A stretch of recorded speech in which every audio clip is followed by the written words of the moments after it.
Indonesia, negara indah dengan kekayaan alamnya yang melimpah. Negara ini memiliki berbagai sumber daya yang menjadi primadona di panggung dunia.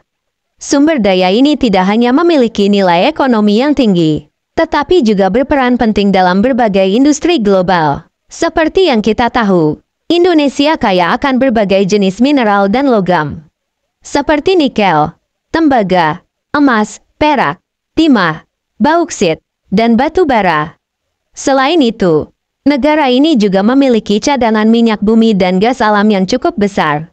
Meskipun produksi minyak bumi Indonesia tidak lagi sebesar beberapa tahun lalu, namun minyak dan gas bumi masih merupakan komoditas ekspor yang cukup penting. Indonesia juga memiliki potensi panggung panas bumi yang besar yang dapat dimanfaatkan sebagai sumber energi alternatif yang ramah lingkungan.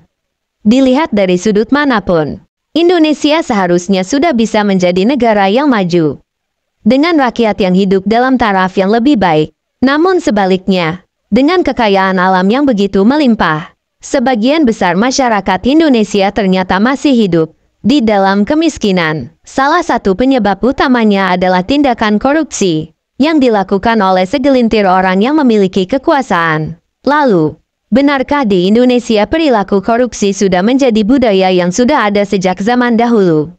Apa yang pertama kali terlintas di kepala kalian ketika mendengar kata korupsi? Korupsi adalah tindakan penyalahgunaan kekuasaan atau jabatan untuk keuntungan pribadi atau kelompok tertentu. Tindakan ini melibatkan unsur penyelewengan atau penyalahgunaan uang negara, perusahaan, atau organisasi untuk kepentingan yang tidak sah. Definisi lainnya dari korupsi disampaikan oleh World Bank pada tahun 2000, bahwa korupsi adalah penyalahgunaan kekuasaan publik untuk keuntungan pribadi. Definisi World Bank ini menjadi standar internasional dalam merumuskan korupsi. Kata korupsi sendiri berasal dari bahasa Latin yaitu korupsi, yang berarti kebusukan, keburukan, kebejatan, ketidakjujuran, dapat disuap, tidak bermoral, dan penyimpangan dari kesucian. Kata ini kemudian diserap ke dalam bahasa Indonesia melalui bahasa Belanda yaitu korupsi. Saat ini, korupsi menjadi persoalan serius bagi setiap negara di dunia, termasuk Indonesia. Pada tahun 2024 lalu, Jaringan Global Anti Korupsi Transparency International merilis Indeks Persepsi Korupsi atau IPK di 180 negara di dunia. Survei tersebut memberikan peringkat kepada 180 negara di seluruh dunia. Memberikan masing-masing skor dari 0 yang berbeda, berarti sangat korup, hingga skor 100 yang berarti sangat bersih. Berdasarkan data tersebut, Indonesia berada di urutan ke-99 dari 180 negara. Dengan skor IPK 37, membuat peringkat Indonesia naik dari 115 pada tahun 2023. Menjadi peringkat 99 pada tahun 2024. Jika dibandingkan dengan negara ASEAN lainnya, peringkat IPK Indonesia jauh di bawah negara tetangga seperti Singapura, Malaysia, Vietnam, dan bahkan dari Timor Leste. Singapura berada di peringkat teratas negara ASEAN dengan IPK 84 dari skala 100, dan mendapatkan peringkat ketiga negara dengan IPK tertinggi di dunia. Sementara itu, Malaysia memiliki IPK dengan skor 50, Timor Leste dengan IPK 44, dan Vietnam dengan skor 40.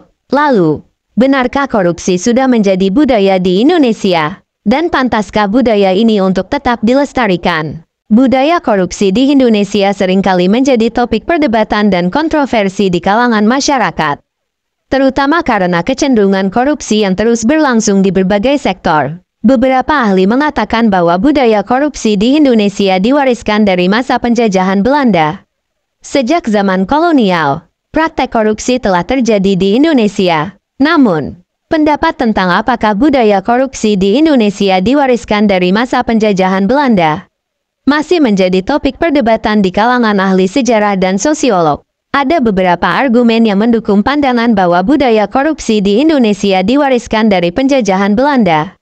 Dan ada juga argumen yang menentang pandangan tersebut. Pendukung pandangan tersebut berargumen bahwa korupsi di Indonesia dimulai pada masa penjajahan Belanda, ketika sistem feodal dan nepotisme diterapkan. Selama masa penjajahan, Belanda memperkenalkan praktek-praktek korupsi, seperti penghutan liar dan suap yang dilakukan oleh pegawai pemerintah Belanda dan penguasa lokal.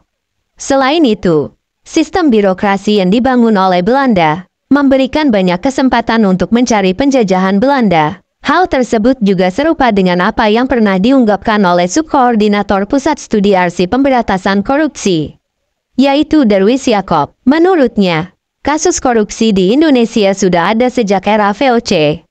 Hal itu terlihat dari laporan VOC tentang korupsi di berbagai daerah, baik yang dilakukan oleh bupati atau orang-orang di pemerintahan kolonial Belanda. Selain teori tersebut, ada juga teori yang menyebutkan bahwa praktek korupsi sudah ada sejak zaman kerajaan-kerajaan di Nusantara, jauh sebelum kedatangan bangsa Belanda. Dikutip dari laman aslc.kpk.go.id, dituliskan bahwa perilaku korupsi di Indonesia sudah ada sejak masa kerajaan.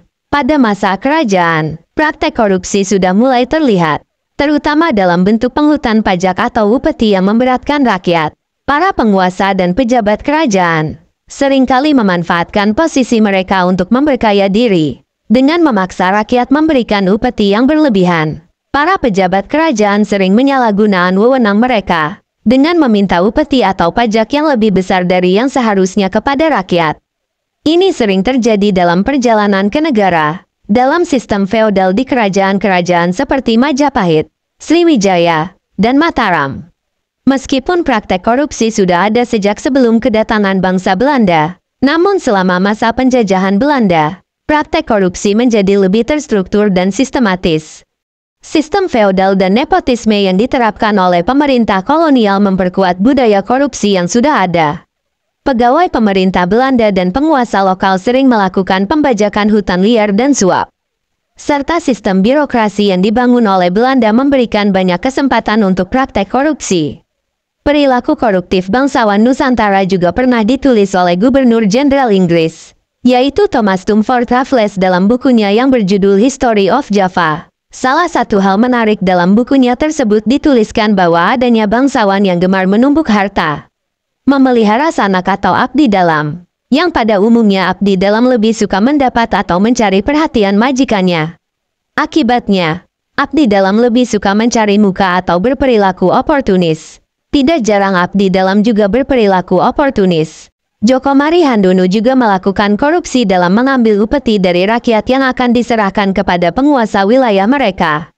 Guru Besar Fakultas Ilmu Budaya Universitas Indonesia, Djoko Marihandono, melalui paper yang bertajuk Dendel's Effort to Abolish Corruption, yang ditulis pada tahun 2006 untuk seminar Belanda di Indonesia, menyebutkan bahwa korupsi sudah ada sejak zaman pemerintahan Dendels. Dalam artikel ilmiah itu, Djoko mengungkapkan bagaimana Dendels mengawasi korupsi produk agraris, yang merupakan primadona Pulau Jawa. Dalam papernya tersebut dituliskan bahwa upaya mencurangi pemerintah terlihat oleh Dendels ketika para petani menyerahkan hasil produk mereka ke gudang pusat melalui bupati.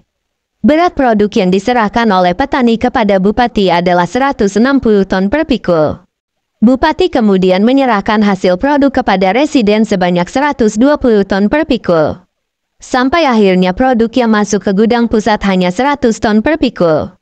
Artinya ada pengurangan 20 ton setiap pikulnya. Kata Djoko, ternyata ada pengurangan berat sampai di gudang, dan lebih dari 30 produk mengalami penyusutan. Rupanya petugas-petugas itu korupsi lagi. Oleh karena itu, Dendels menetapkan aturan mulai dari awal masuk sampai ke gudang pusat. Berat produk yang diserahkan harus 120 ton per pikulnya tanpa pengurangan. Selain terjadi penyusutan komoditi dagang, di masa Dendels juga terjadi pembalakan hutan. Dendels memberikan sanksi berat bagi mereka yang curang terhadap hasil bumi dan juga hutan. Kata Djoko, ternyata ada pengurangan berat sampai di gudang pusat hanya 100 ton per pikulnya dan lebih dari 30 ton per pikulnya tanpa pengurangan. Oleh karena itu, Dendels memberikan sanksi berat bagi mereka yang curang terhadap hasil bumi dan juga hutan. Praktek korupsi juga masih terjadi setelah Indonesia terbebas dari penjajahan. Era Orde Lama yang dipimpin oleh Presiden Soekarno dari tahun 1945 hingga tahun 1966. Ditandai dengan berbagai tantangan politik, ekonomi, dan sosial. Meskipun semangat anti korupsi digaungkan dalam retorika pemerintahan, kenyataannya praktek korupsi tetap terjadi dan semakin berkembang. Para pejabat sering menyalahgunakan jabatan mereka untuk mendapatkan keuntungan pribadi, termasuk menerima suap dalam proses perizinan dan pengadaan barang. Pada tahun 1957, Soekarno membentuk Panitia Retolling Aparatur Negara atau PARAN untuk membersihkan birokrasi dari unsur-unsur. Namun, kinerja PARAN tidak efektif karena kurangnya independensi dan tekanan politik. Pada tahun 1963, dibentuk Komando Tertinggi Retolling Aparatur Revolusi atau KOTRAR untuk menindak pejabat korup. Tetapi lembaga ini juga tidak berjalan efektif karena korupsi telah merasuk ke dalam sistem politik dan pemerintahan. Hingga saat ini budaya korupsi di Indonesia masih berlangsung. Dan penting untuk diakui bahwa korupsi telah menjadi masalah serius di Indonesia. Kerugian negara akibat korupsi di Indonesia menjadi persoalan serius yang telah berlangsung lama.